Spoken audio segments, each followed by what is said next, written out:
오늘 제가 준비한 말씀의 제목은 우리가 답해야 할 그 질문입니다.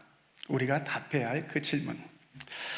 여러분, 삶에는 곧바로 정답이 나오는 질문이 있는가 하면 아무리 생각해도 곧바로 답이 나오지 않는 어려운 질문들도 참 많이 있습니다. 설교를 준비하면서 재밌는 이야기를 하나 읽었습니다. 어떤 부잣집 처녀가요, 연애하는 남자친구를 드디어 아버지에게 인사시키려고 데리고 왔습니다. 부모님과 이 청년이 밥을 맛있게 식사하시고 나서 이제 예비 장인께서 예비 사위에게 질문하기 시작하는 거예요. 첫 번째 질문이 이것입니다. 그래, 장래 당신의 계획은 무엇인가? 꿈은 무엇인가? 라는 질문을 합니다. 그러자 이 청년이요, 예비 장인에게 이렇게 대답해요. 네, 저는 성경학자가 되는 것이 제 꿈입니다. 그러니까 이 예비 장인이요, 성경학자라, 좋지, 존경도 받고, 그런데 말이야, 정말 내 딸을 좋은 환경에서 살아갈 수 있게 할 수 있는가? 라고 또 다른 질문을 하는 거예요. 그러자 이 청년이 이렇게 대답합니다. 하나님께서 도와주실 것입니다. 이 예비 장인이 뭔가 조금 마음에 안 드는 그런 마음을 가지고 또 한 번 질문하는 거예요. 그래, 그러면 당장 결혼 반지는 준비할 여력이 있는가? 라고 질문을 합니다. 그러니까 이 예비 사위가 또 이렇게 대답을 해요. 그것도 하나님께서 도와주실 것입니다. 이 예비 장인이 이제 화가 조금 나기 시작하는 거예요. 왜냐하면 이 장인이 듣고 싶은 대답이 아닌 거예요, 이게. 그래서 또 이렇게 질문합니다. 그러면 내 딸을 어떻게 먹여 살릴 것인가? 라고 질문을 해요. 그래서 청년이 또 이렇게 대답합니다. 뭐라고요? 네, 하나님께서 그것도 도와주실 것입니다. 라고 답을 하는 거예요. 그렇게 질문과 대답이 오간 후 청년은 돌아갔고요. 이 부잣집 딸의 어머니가 남편에게 질문하기 이렇게 물어요. 여보, 그 청년은 어떤 것 같아요? 물으니까 이 남편이요, 얼굴색이 어두워지면서 아내에게 이렇게 이야기합니다. 그놈 직업도 없고 계획도 없어. 근데 내가 한 가지 더 알아낸 게 있다면 나를 지 하나님으로 아는 것 같아 라고 이야기했다는 거예요. 여러분, 한 사람의 질문과 답변에는 수많은 채널이 있을 수 있고요, 수많은 각기 다른 거리도 존재할 수 있습니다. 그러니까 이 부잣집 이 예비 장인이 질문했던 길과 이 청년이 대답했던 답의 길이 달랐다는 것을 우리가 알 수 있죠. 근데 제가 이 이야기를 하면서 저희 장인 어른이 생각나더라고요. 제가 처음 인사드리러 갔을 때 똑같은 심정이셨겠구나 라는 생각이 들었어요. 여러분, 지금까지 살아오시면서 쉽게 답할 수 있는 질문들이 있는가 하면 아무리 생각해도 답하기 어려운 질문들이 있습니다. 제 사촌 동생이 2년 전에 나이 40에 갑작스럽게 심장마비로 하나님의 부르심을 받았어요. 그 사건 앞에서는 아무리 질문을 해도 그 질문에 대한 답을 쉽게 얻을 수가 없더라고요. 만약에 여러분들이요, 제게 개인적으로 신학적인 질문들을 제게 하신다면 제가 15년 동안 공부했던 신학적인 지식을 바탕으로 해서 여러분에게 답변해 드릴 수 있을 것 같아요. 설사 제가 모르는 질문을 한다 할지라도 저에게 이틀만 시간을 주신다면 제가 열심히 책을 파서 공부해서 여러분에게 그 답을 드릴 수가 있을 것 같아요. 여러분, 정보를 구하는 질문은 사실 답하기가 쉬운 거예요.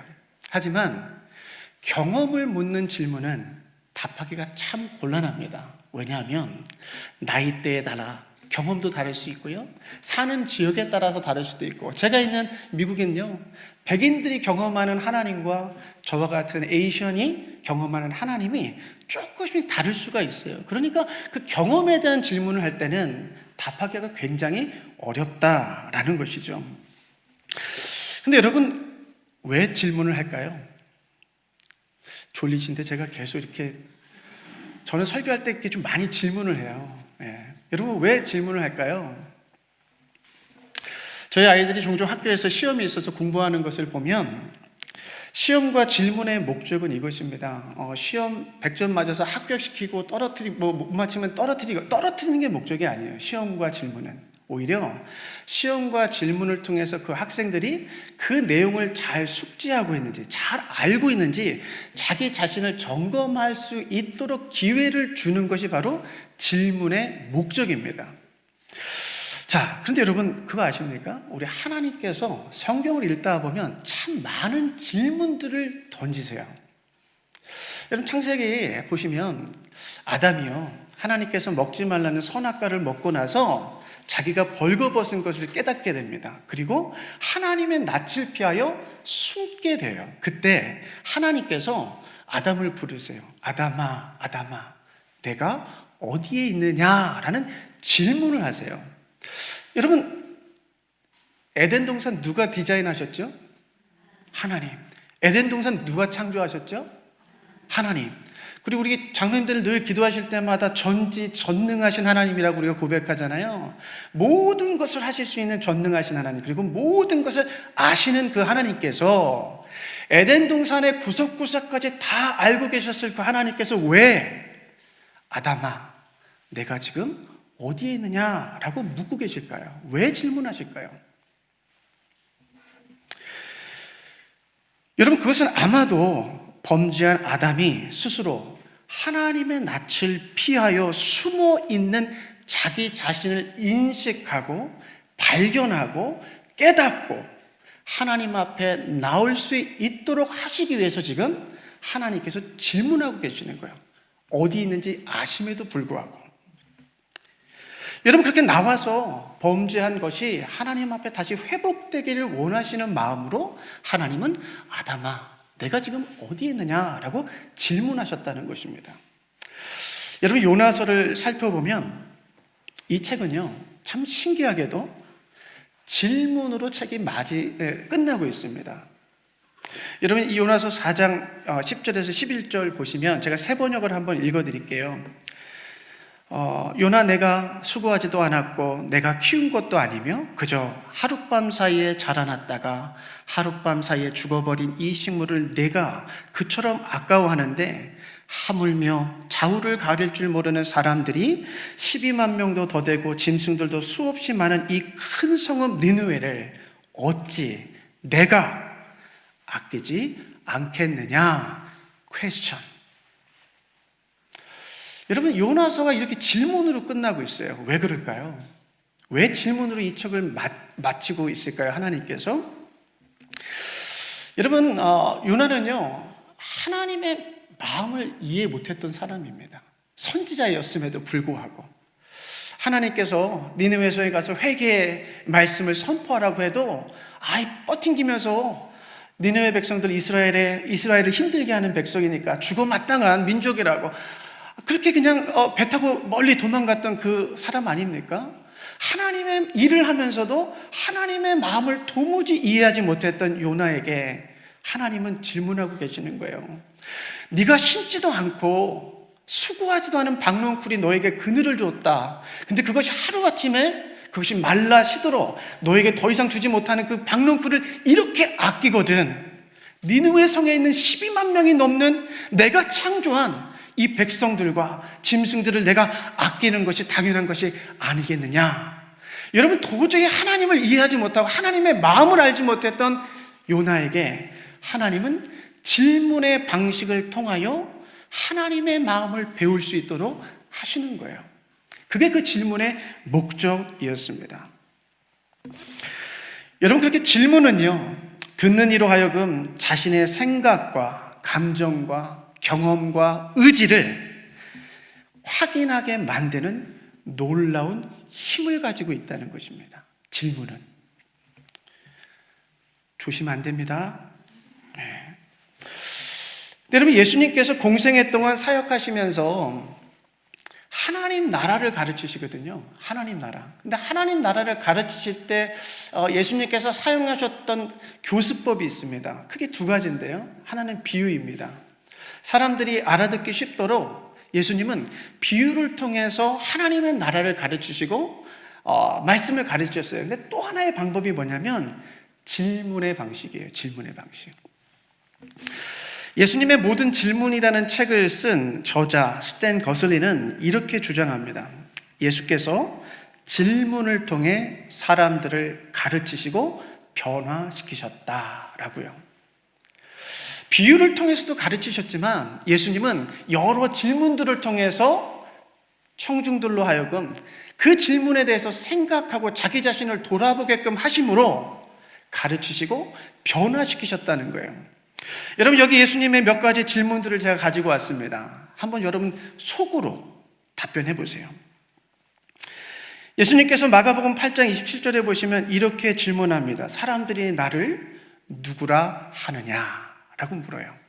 예수님께서 놀라운 기적들과 귀신들을 축출하는 사역들을 하시고 병든 자를 고치시는 이 모든 놀라운 이적들을 보고 사람들이 따라오면서 예수님이 누구라고, 구약에 있던 엘리야 선지자가 다시 돌아온 것이라고, 혹은 얼마 전에 죽었던 세례 요한이 바로 예수 그리스도라고, 예수님에 대해서 이러이러한 이야기를 할 때 예수님께서 질문하는 거예요. 사람들이 나를 누구라 그래? 제자들에게 또 묻죠. 너희는 나를 누구라 하느냐? 이때 베드로가 아주 유명한 신앙 고백을 하죠. 주는 그리스도시요 살아계신 하나님의 아들이시니이다. 질문에 대한 답을 해요. 여러분, 예수님께서 또 이렇게 질문합니다. 세례 요한의 제자들 가운데 몇 명이 예수님을 따르기 시작했어요. 예수님을 따라올 때 예수님께서 그 세례 요한의 제자들에게 묻는 거예요. 너희는 무엇을 구하느냐? 이거 조금 번역하고 각색해보면 이런 질문이에요. 너희 도대체 왜 나를 따라오고 있느냐? 라고 묻고 계신 거예요. 그 우리에게도 질문하시는 것 같아요. 야, 주일날 아침 일찍 교회 와가지고 봉사하고 예배드리고 너희 근데 왜 나를 따라오고 있는 거야? 라고 질문을 하고 계시는 거죠. 또 요한복음 11장 26절에 보시면요, 예수님이 이런 질문하세요. 내가 부활이고 생명이다. 이것을 너희가 믿느냐? 질문해요. 여러분 한번 답해 보세요. 믿으세요? 아멘. 예. 그러니까 여러분 답하실 때 분명히 여러분의 의식 속에 이것들을 인정하고 여러분들을 한번 생각하고 다시 그를 여러분의 믿음의 고백으로 나오는 이 과정들이 있는 거죠. 질문을 통해서요. 요한복음 13장 38절에는 이런 질문이 있습니다. 예수님께서요, 저와 여러분에게 이렇게 질문하실 거예요. 내가 나를 위하여 목숨을 버리겠느냐?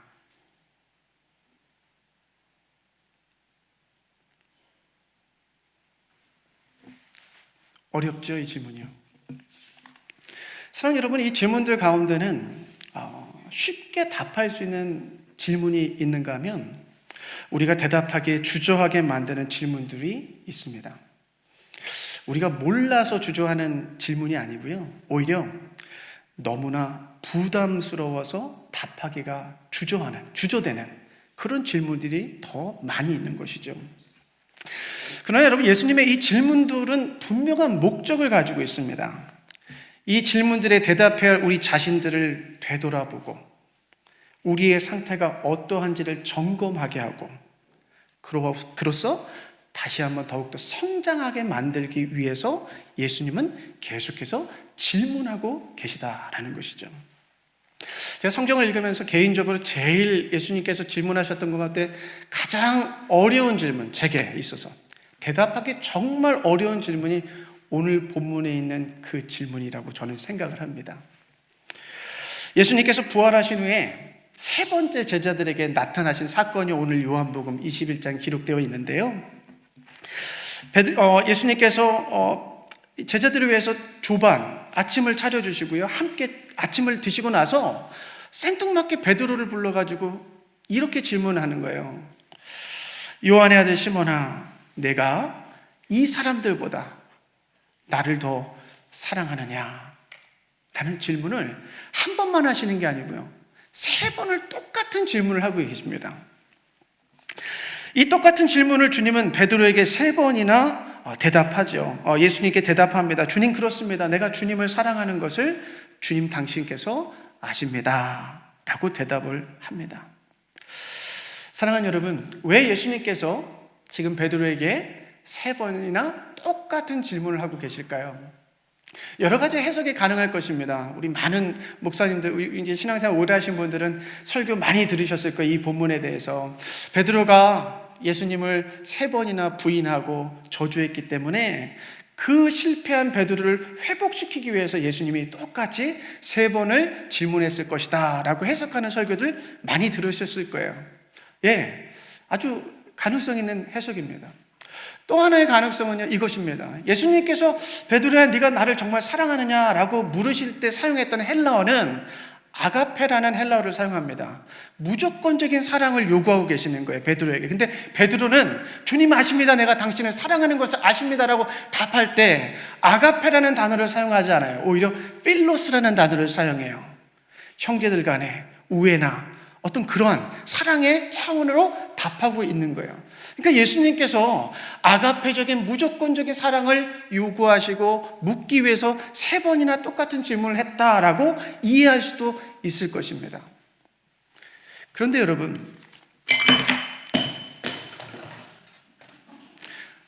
잠 깨셨죠? 그런데 여러분, 예수님께서 똑같은 질문을 3번씩이나 하시는 데는 분명한 목적이 있고 이유가 있는데요. 이 질문들을 통해 예수님은 베드로가 자기 자신을 점검하기를 원하셨다라는 것입니다. 마치 하나님께서 실패하고 범죄한 아담에게 내가 어디에 있느냐라고 물으셨던 것처럼 베드로를 확인하시기 위해서 똑같은 질문을 3번씩이나 던지고 계신 거예요. 왜냐하면 이제 예수님께서 부활하시고 나서 40일 동안 제자들과 함께 하신 후에 승천하셔야 돼요. 교회를 누구에게 맡겨야 돼요? 제자들에게 맡겨야 돼요. 그 가운데 베드로에게 예루살렘 교회를 맡겨야 되기 때문에 다시금 실패한 베드로를 사명자로서, 사도로서, 제자로서 그의 사명을 맡기기 위해서 똑같은 질문을 묻고 계시는 거예요. 네가 나를 세상의 그 무엇보다도 사랑하고 있느냐라고요. 여러분, 교회의 사명자로서 필요한 것이 있다면 첫 번째도 주님에 대한 사랑이고, 두 번째도 예수 그리스도에 대한 사랑이고, 세 번째도 예수 그리스도에 대한 사랑일 줄로 믿습니다. 베드로는요, 이 질문들에 대해 주님에 대한 사랑을 고백하죠. 그리고 첫 번째 그가 실패했던 그 죽음의 두려움 때문에 실패했던 그 사건을 다시 회복하면서요, 십자가에 못 박히되 예수님과 달리 거꾸로 못 박혀 죽을 그의 운명을, 그의 삶의 마지막을 끌어안으며 그 사명자의 길을 걷게 됩니다. 예수님의 질문을 통해서 자기 자신을 확인하고 다시 새로워진 것이죠. 사랑하는 여러분, 저는 이것이 제 해석에 의하면 예수님께서 베드로에게 똑같은 질문을 3번 하신 이유가 아닐까라고 생각을 하는데, 예수도원에 이런 글귀가 쓰여져 있었다고 합니다. 말하라, 너는 어떤 동기로 여기에 와 있는가를. 다시 한번요, 수도원에 와 있는 사람들에게 이 글귀를 읽게 하는 거예요. 말하라, 너희는 왜 지금 이 수도원에 와 있는지를, 이유와 목적이 무엇인지를 묻고 있는 것이죠.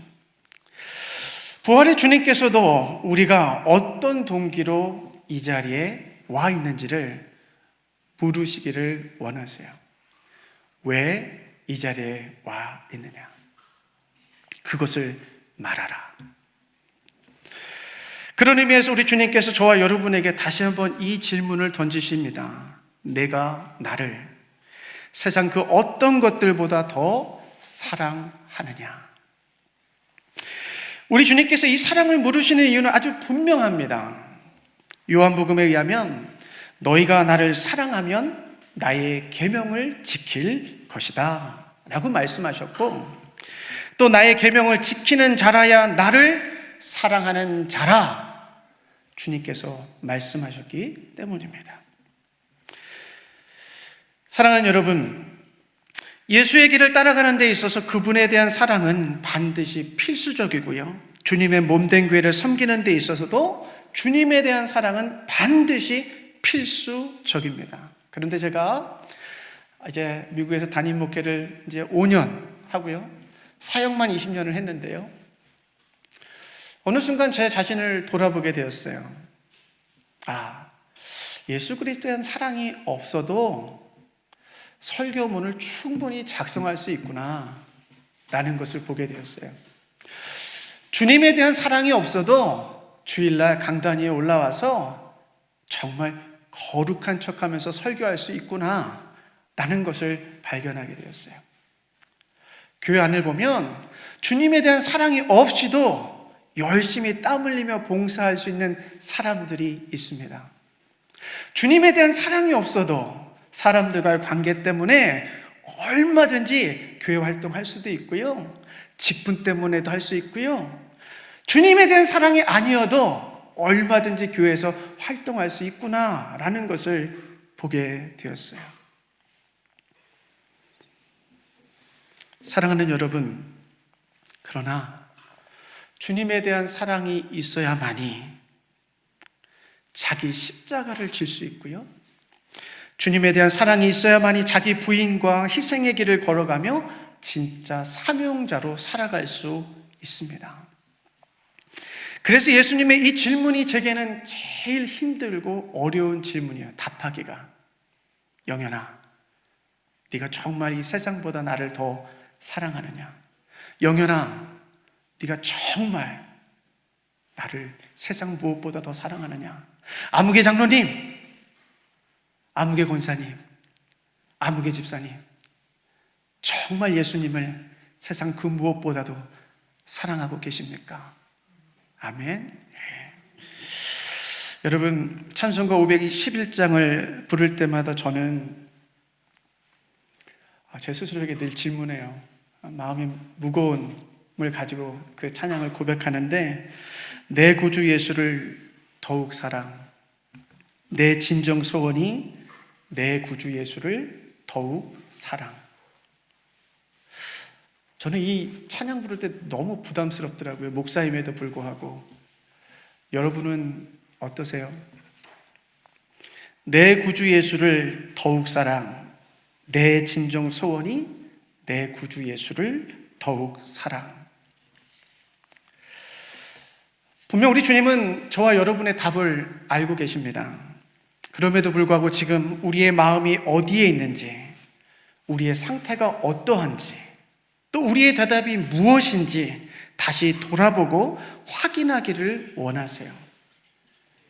이 질문들을 통해서 예수님은 우리가 다시금 성장하고 성숙해져 가기를 원하고 계세요. 여러분, 이제 여러분들이 대답하실 차례입니다. 당신은 예수 그리스도를 사랑하십니까? 아멘. 우리 한번요, 찬양 우리 같이 부르면서 예수 그리스도에 대한 우리의 사랑을 다시 한번 확인하고 고백하고 그렇게 좀 나아갔으면 좋겠습니다. 우리 다 표현 못해도 우리 한번 같이 찬양할까요?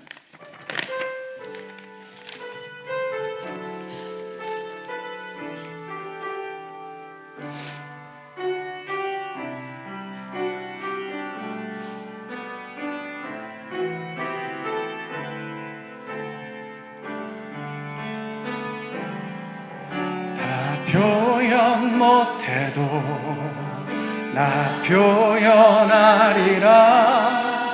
다 고백 못해도 나 고백하리라.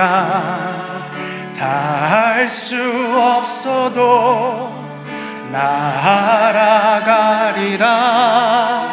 다 닮지 못해도 나 닮아가리라.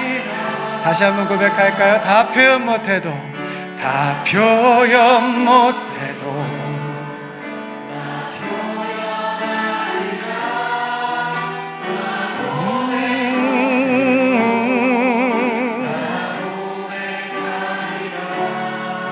다 할 수 없어도 나 알아가리라.